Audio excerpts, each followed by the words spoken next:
Good afternoon, and thank you for joining us for the news at noon. I'm Mark Hall. We have two top stories this afternoon out of Arlington, Virginia. There's a water main break on South Walter Reed Drive impacting residents and schools in the area. And we're also learning new information from investigators about a house explosion back in December.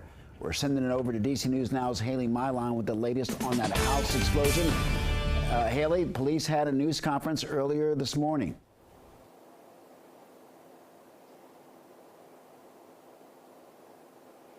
Mark, we learned so much during this press conference. We had so many questions following that December 4th explosion, and now we finally have a little more clarity as much as investigators were able to uncover for us. First of all, we learned that Wu acted alone that night, that there was no terrorism component to this whatsoever. The FBI thoroughly looking into all possibilities there, and we did learn that he'd essentially throughout the day and even months prior been stockpiling explosives and weapons in his home.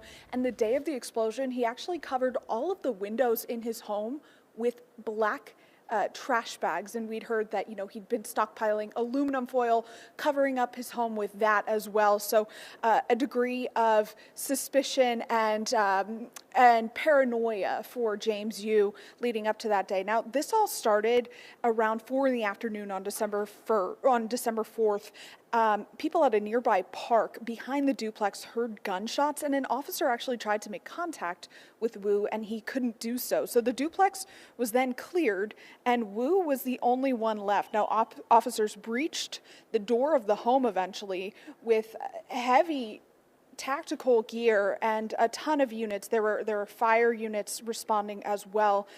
They say that they heard Wu yelling from inside of the home, and in that video that investigators presented to us, we could kind of make it out, but they could never determine what Wu was actually saying back. Ultimately, Wu was in his basement when he used an ignition source, undetermined what that source was. It could have been a flare gun, could have been just a regular pistol, and he lit the gasoline to spark that explosion. Now, neighbors were actually present here at the press conference. Their curiosity drew them out. They shared with us just how unusual the entire night was.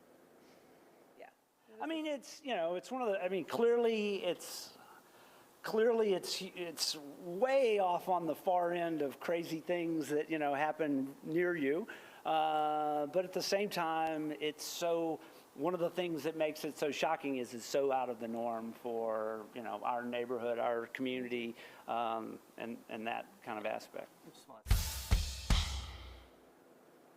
So again, all of the first responders involved that night have been exonerated of any wrongdoing. They said they did everything by the book, trying to make contact with Wu.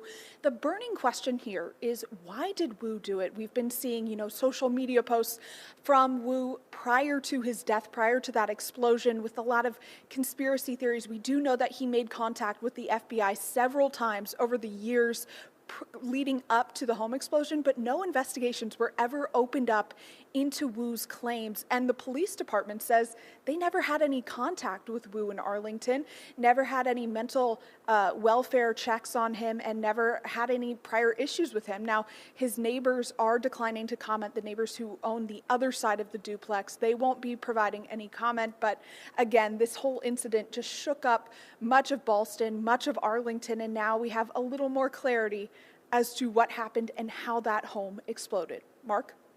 Haley Milon, thank you very much.